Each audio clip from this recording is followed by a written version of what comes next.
Okay, Assalamu alaikum wa rahmatullahi wa barakatuh. Today, inshallah, we will start the 20th century. Now, this is the modern period, and you will find that it is full of vivid ideas and strong ideas. Some of them are philosophical, psychological, political. Many actually areas were affected during the 20th century because of the World War I and World War II. So let's start with a social background. We will talk about the modernism and why it appeared at that time. Okay, later inshallah we will go to discuss one of the poems in which you will find that the major themes of the period and modernism are reflected in. That poem is written by T.S. Eliot, one of the major actually and prominent poets in the 20th century. The poem will be the love song of J. Alfred. Okay, so modernism is a cultural movement which rebelled against Victorian mores. So modernism is a cultural movement which rebelled against Victorian mores or values. So let's learn about those Victorian values and see how modernism opposed them.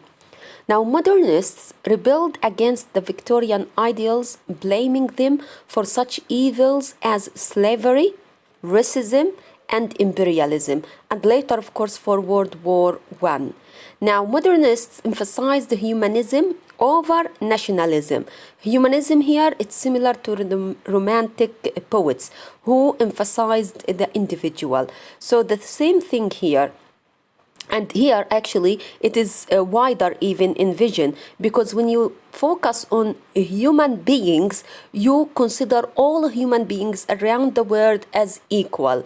Well, when you focus on nationalism, the ones who you care about are those from your own nation, from your own country. So for the sake of your country, you are ready to kill everyone, to enslave everyone, to destroy the others in order to support your country. But if you believe in humanism, no, you will consider that those people are human beings and they may even be better than you. Okay?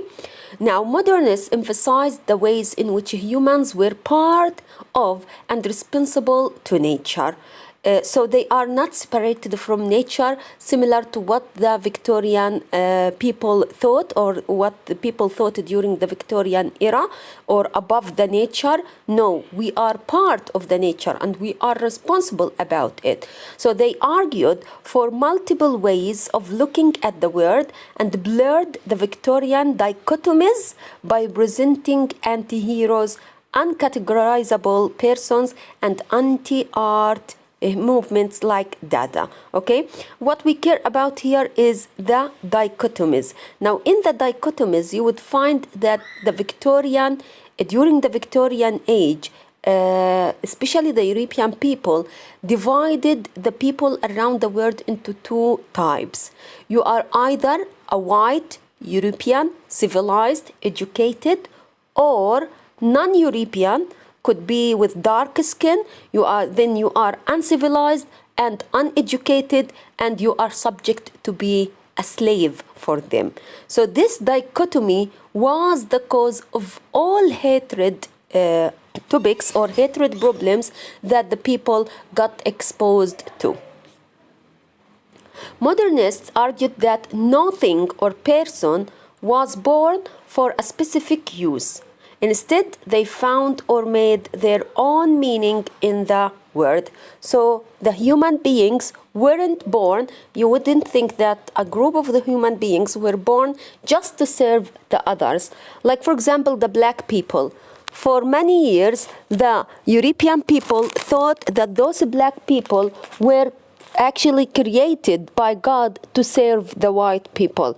Similar to the, if you connect this with the Jews, actually, for the Jews, they always consider them as the chosen people, Sha'bullah al-Mukhtar. And all the people around the world are there just to serve them. So this idea of dichotomy is entrenched in the mentality, the Jewish mentality. Okay, now challenging the Victorian dichotomy between civilized and savage, modernists reversed the values associated with each kind of culture. So the Victorian age, during the Victorian age, they considered that the European culture is the civilized one, while for example, the Asian culture, the Arab culture, the African culture, all those are savage. Okay, now modernists came to change actually this idea. So for them, they presented the Victorian civilized, the civilized ones as greedy and warmongering instead of being industrialized nations and cash-based economists. طبعا, so you shouldn't think of the European countries as civilized, as industrialized, but actually, and cash-based economists, but actually they were greedy. They were greedy and hypocrites, munafiqeen, rather than Christians. So don't look at them when you think that they are industrialized and they are cash-based economies. It's not actually an advantage for them, but that industrialization reflected their them being greedy for money. Okay, so they weren't actually good. They didn't have good manners, and that's why they exploited the people, because all they cared about was their lust for money. As hypocrites, so they were hypocrites rather than Christians. Actually, they exploited Christianity in order to suppress people and to use them. And as enemies of freedom, yes, they were enemies of freedom, you know, because they enslaved many of the people. Like, for example, when UK colonized India, they enslaved the Indians. If you go to Belgium, for example, France, Italy, all of them actually, they enslaved people in the countries or in the regions that they considered as savages. Okay, of course, and self-realization, they prevented those people from achieving their independence and realizing their dreams in life. So they weren't actually good patriarchs. They weren't good men or good people.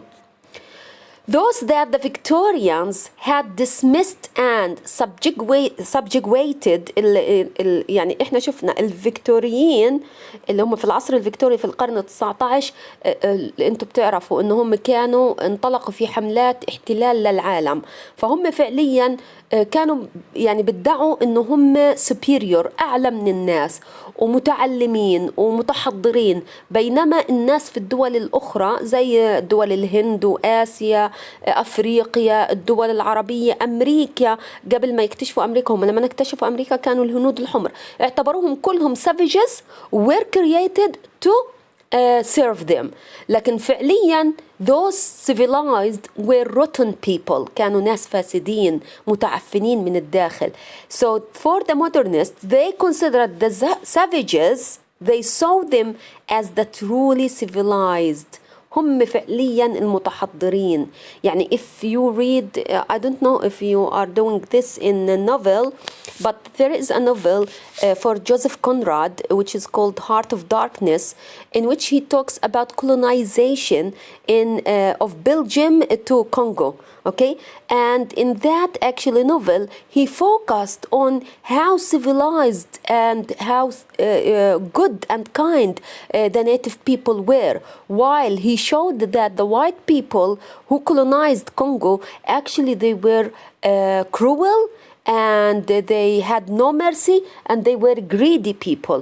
So the savages are actually the truly civilized ones, while the Victorians or the colonizers who considered themselves as civilized were actually the savages. Okay, and because of their of being greedy and the real savage ones, actually the Victorians, they were responsible about the World War I and World War II. So the modernist pointed out that these savages didn't kill. He talked about the poor countries, the developing countries, and those that the Victorians considered as savages. The modernists argued that actually those who you call them as savages didn't kill millions with mustard gas, machine guns, barbed wire and genocidal starvation. إذا يعني الناس المودرنستس، الكتاب المودرنست والمفكرين the scholars حكوا للفيكتوريين اللي هم الأوروبيين، أوكي، اللي جايين بالفكر العصر الفيكتوري، حكوا لهم الناس اللي أنتم بتعتبروهم savages مش هم اللي كانوا مسؤولين عن الحروب العالمية، ولا هم اللي تسببوا بمقتل ملايين الناس بالغازات السامة وبالماشين جانز اللي هي الأسلحة النارية والقصف وحتى جينوسايدال ستارفيشن، التجويع والعمل المجاعات شو بسموها الجينوسايدال اللي هي التطهير العرقي كمان، اوكي، مجاعات ومجازر، اوكي، تسببوا فيها. So who caused all those miseries around the world? Were they the Indian people? Were they the African people? Were they the Arab people? No. Actually, those were the European people. So that's why the modernists were against the Victorian mores or values. Now, what is modernism? Now, there is a very important thing. When you mention the word modernism, don't confuse between the word modern that you find in the dictionary, which means now, and it is opposite the past. No, modernism is a movement, and this is actually not only in literature but also in thinking, okay? So it is a movement which has its own features. So we can even today we can have because this is the 21st century, right? And the 20th century, that was 100 years ago, more than 100 years ago, actually 120 years ago. So we call them modernists even if they don't live today. So don't confuse between modern and modernism. Okay, they are different. كلمة الحداثة اللي هي حركة الحداثة، أنا ماليش دعوة في إنه حديث اليوم موجود أو معاصر. إحنا حنيجي بعد هيك إنه بيجي بعد هيك معاصر، بصير عندي إشي معاصر يبقى في الوقت اللي إحنا الحاضر اللي عايشين فيه. لكن مودرنزم هي حركة فكرية وثقافية انطلقت في بداية القرن ال19. Okay? Fine. So what are the characteristics of modernism? Let's come to the first characteristics. Modernism is marked by a strong and intentional break with the tradition. Okay? This break includes a strong reaction against established religious, political and social views.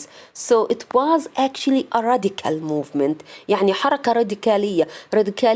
راديكالي يعني التغيير جذري في التغيير. Okay? إذن they actually rebelled against all established religious, political and social views. The second point, modernists believe the world is created in the act of perceiving it. That is, the word is what we say it is. So the idea here is what you understand from the word is the fact, is the reality. Okay, and this will bring us to the next point, that modernists don't subscribe to absolute truth. There is no absolute truth. ما فيش حقيقة مطلقة، ما فيش حقيقة ثابتة. All things are relative. كل الأشياء متغيرة. For example, what you accept okay, or you think it's acceptable, may not be acceptable with other people. Take, for example, let's say marriage, for example. Now, a girl, it's not acceptable in our culture that the girl would go and marry herself, okay? Or get married without the permission of her parents. But in European societies, for example, this is acceptable, right? It's not acceptable for us to uncover our heads, but it's acceptable for other families. Maybe for me it's not acceptable, but for other families it's acceptable. For some people it's not acceptable that women stay outside home till late at night, but for other families it's acceptable. So this is the idea. Everything is relative. What you accept may not be acceptable with the others, and what the other accept may not be acceptable for you. So that's why we say that all things are relative.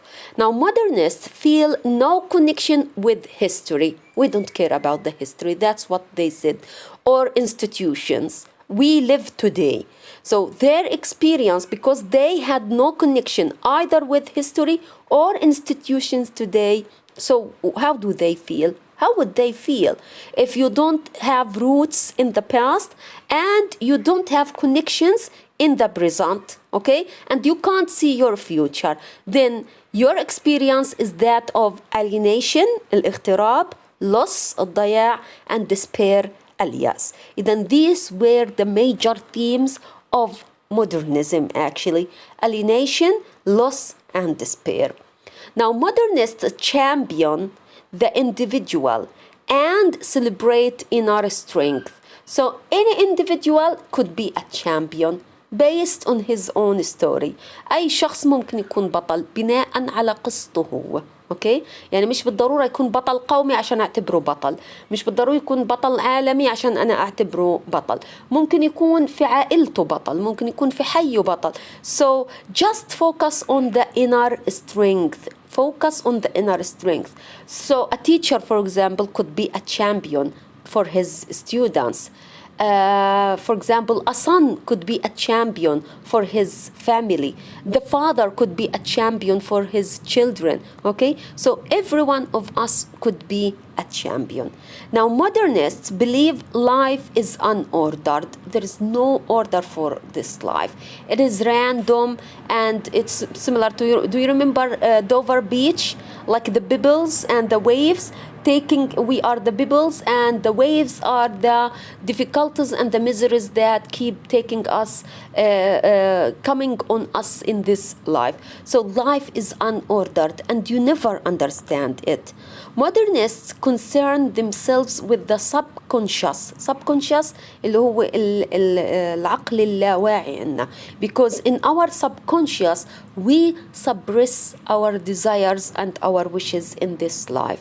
احنا عادة كل الرغبات اللي عنا, في رغبات كتير للإنسان بتم كبتها في العقل اللاواعي, إما because of religious, for example, teachings, or because of social restrictions, because of educational restrictions. So many of the times that you want to get something, you suppress that because you don't want to oppose the society around you. Now let's come to the British modernism. Now the horrors of World War I, which lasted from 1914 to 1918. It was 18, but the end was in 1919. So with its accompanying atrocities, affected modernist movement in literature and art. إذن الحرب العالمية الأولى كان إلها تأثير, وطبعا الحرب العالمية وما يعني ما جاء معها من ويلات ومآسي كان لها عظيم الأثر على حركة الحداثة في الأدب والشعر. Modernists, okay, in literature and art والفن. Modernist authors felt betrayed by the war, believing the institutions in which they were taught to believe had led the civilized world into a bloody conflict. So how, as institutions, of civilized people. You say we are civilized, and then you lead the whole world into a bloody conflict, which is the World War I. Who started the war? Who caused the war? Who continued to exploit the people and make them soldiers to be killed in the wars? Definitely, those were the civilized countries, the European countries. So the modernist authors no longer considered these institutions as reliable means to access the meaning of life. So they were actually angry, furious with them, and they decided to break up with them. That's why they had this feeling of alienation. لأنه أصلا المؤسسات كلها سواء المؤسسات التعليمية أو الدينية أو السياسية أو الاجتماعية في العالم الأوروبي والغربي هي اللي أوقعت وقادت العالم. هي بتحكي إحنا متحضرين، ولكن ما كانش عندها استعداد للتفاوض وللحديث وللتفاهم. لا، قادت العالم كله، قسموا العالم كله ما بين مؤيد لدول التحالف ودول المعارضة للتحالف، وتسببوا في مجازر كارثية سواء في أوروبا نفسها أو في الدول الثانية اللي انضمت إلهم. So our modernist authors, either poets or novelists or playwrights, all of them actually, they disbelieved now in those institutions. Okay, I will give you a good example. Okay, we will start with it, but we will have to complete in another video actually. So let me stop here, okay, and devote the next video for analyzing the love song of J. Alfred Prufrock by T.S. Eliot, in which we will see actually the reflection of those themes that came with modernism. Okay, thank you very much, and inshallah continue with the other video.